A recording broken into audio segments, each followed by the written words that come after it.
It's tiny, tiny remote control device for machines. This is the Nano KVM. We did a video on that previously, but you can get this in other flavors. There's also been some kerfuffle on the internet about security. We're gonna talk about that too. But yeah, I mean, if this can provide a VPN and remote access to something, that is a bit of a security concern. The device itself may have some security concerns, but you got USB and HDMI in, and then Ethernet out. You can remote control it. It's an entire server in a tiny little cube, barely bigger than an inch, but that's not what this video is about. It's also available in a PCI variety. PCI, the physical form factor, not PCI, the electrical interface. That's very important. And also, there's a crash cart version, USB. This one doesn't even really technically get on the internet. Okay, you can put it on the internet to get updates. But this will connect to a laptop and use the laptop screen. So this is the ultimate crash cart device, in my opinion. Let's take a closer look.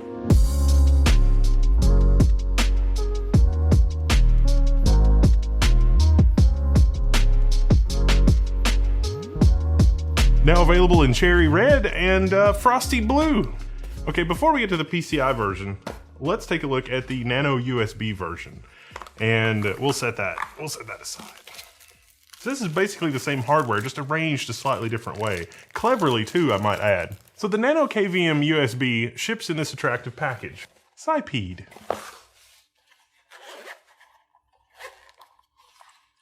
This is definitely something designed to be at home in your laptop bag.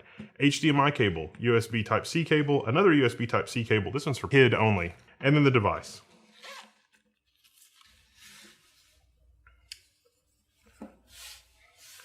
So this is it. You've got HDMI and USB-C on one end and HDMI pass-through and USB-C on the other end. Oops, I got that backwards. This is the pass-through port, and this is the keyboard mouse port, and then this is the interface port, and this is the HDMI port from your machine. Now, if you're thinking, oh my gosh, this would be so useful if it was VGA, guess what? HDMI to VGA, boom, perfectly compatible. And there's one extra Type A port on the side of this that you can use for auxiliary power. So you can make a bundle of cables that will work fine even with VGA. This Type A port is actually configurable if you want it connected to the host or the machine that you're connected to, the target. So you can do host or target switching there. Now this is the black case, but also available in blue and red. I prefer red because things have gone very wrong. That's red, right? Okay, I got my Retan mini PC, which is missing its rubber feet, and I don't have a monitor or, to do diagnostics or whatever, but I do have an HDMI port on this. So we're gonna hook up to this and do some diagnostics. Isn't there a monitor right there? Shh, hush.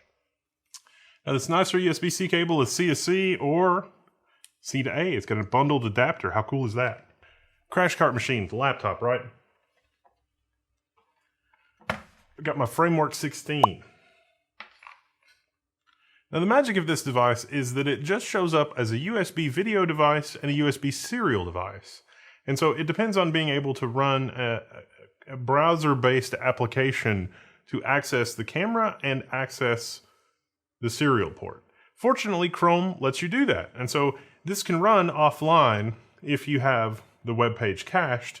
It should be possible to package this as a web app or save to desktop. That functionality is not implemented yet, but this runs locally on your machine and connects via serial port. So this is not ever directly on the internet. This is not capable of phoning home or doing anything hinky like that. Theoretically, the desktop application could have something like that in it, but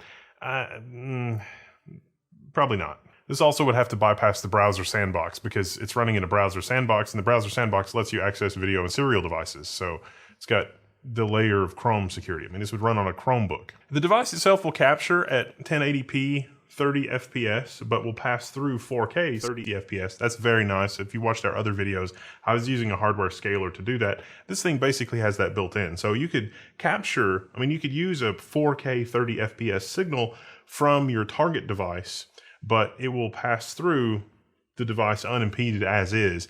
And then from your capture standpoint, it's going to be, 1920 by 1080, 2560 by 1440, you name it. This device is also well put together enough that when you change the resolution in the menu on the SiPeed device, such as moving up to 2560 by 1440, it'll notify the device, hey, the monitor supports more resolutions, you should change. If you pick the wrong device, it's going to use your laptop camera. In my case, it just showed up as USB 3 video. No big deal. I'm trying to use Firefox here, but Firefox doesn't support serial devices. So you get the warning at the top, hey, serial is not supported. So you can't pass inputs to it, but you can still see the output because it's just a USB video device. If you try to change the resolution because the serial support is broken, well, guess what? That doesn't work. And yes, you can get audio through the device, even two-way audio, which is interesting. And so the experience on Linux here is a little interesting because even with the appropriate browser, Chrome, it still has trouble opening the serial port. And this is because there's no UUCP permissions. At least on this particular distro, there's no permissions. So I had to user mod and add myself to the UUCP group so that the browser could have permission to open that. But once I did that, it works. Even in Edge. Works pretty great in Edge, as a matter of fact. Wow, that's what a weird future. Edge and Firefox. Edge is more ahead of Firefox. It also works in Chromium. One nifty feature of this is that it can't actually copy-paste. Well, it can copy-paste text, not files. If you use files, you got to use the USB switch functionality. But for text, copy text to the clipboard, and when you paste, it types it out like as if you typed it. So it's not exactly the clipboard, but it's real.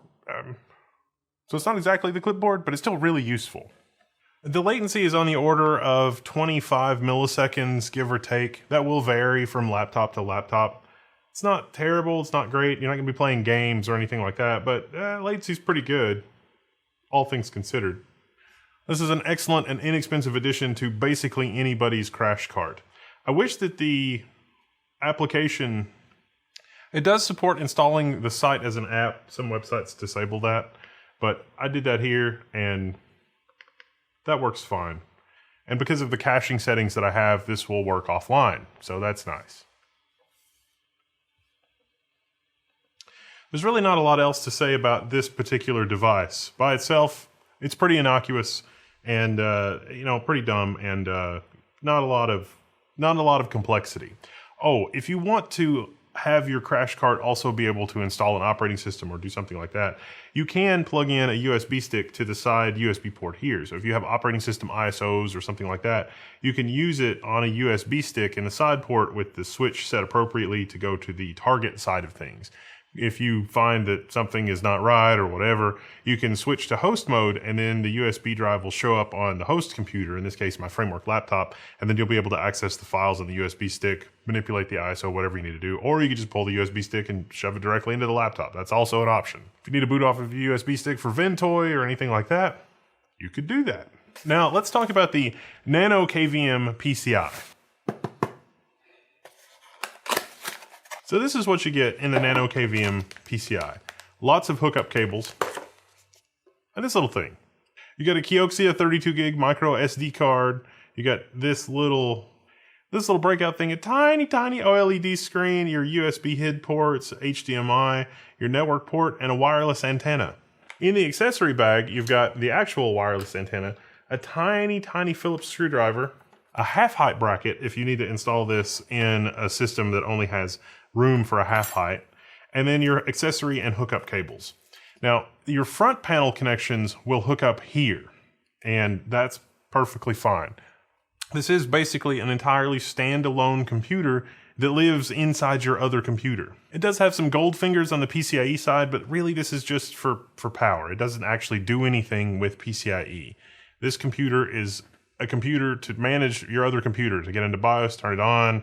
This is a great inexpensive way to add out-of-band management to a home server and be able to reboot it and do fun things like that remotely without actually paying for an expensive board. There's a lot of interest about building your own home server, media, store your books, files, get out of the cloud. When is Amazon going to revoke the license for a book and delete it off of your Kindle, as has happened in the past? You can just store it all yourself. But if something goes wrong, wouldn't it be nice to be able to see what went wrong, remote into the machine and figure it out? Well, this device will do that, and this device costs less than buying a motherboard that has it built in, which is exciting. Now, eventually, there will be devices like this that run native out-of-band management solutions like SiPeed. SiPeed makes the chips that do that in server. For now, this is the best we have, and this isn't bad. This particular version is also power over Ethernet. Power over Ethernet means that this can get its power directly from the Ethernet connection, meaning that this computer is powered literally by the network. You could turn this computer on and off from your network switch. That's actually pretty exciting. It does also have auxiliary power in for the power connection here at the back, the USB Type-C, as well as a USB HID connection, because you will have to cross-connect this. This has to go up to the motherboard and connect somewhere so that the keyboard and mouse emulation on this thing can do its thing. How cool is that? The only thing connected to this is PoE, and we've got the PoE light on. It's going to boot up and give us some status on the display. There you go, on the tiny, tiny little OLED display, you get the readout, network port, network IP address, video mode, the whole 9 yards. That is really cool. So this is very similar to this, but in that form factor and with power over Ethernet. And you can see the components and break it down, do all that kind of stuff. Now, there has been a little bit of controversy, a little bit of a kerfuffle about this project. I mean, oh, it's from Shenzhen, China. Do we trust the software that's running on this?